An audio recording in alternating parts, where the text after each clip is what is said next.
каждый второй лишь временный шум. Ты та пауза, в которой я наконец-то дышу.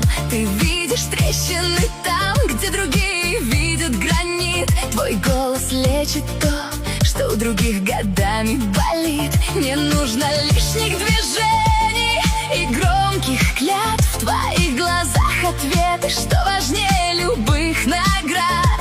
Ты не учишь жить, ты просто стоишь стеной, когда весь мир объявляет мне очередной бой. Оля, это когда не страшно быть слабым. Оля, это свет в самых темных ухабах. В ее тишине мудрость всех океанов. Она золотая, все шрамы и раны. Это не просто имя, это точка опоры. С ней исчезают страхи и глупые споры. Искренность в каждом вдохе, правда в ее руках.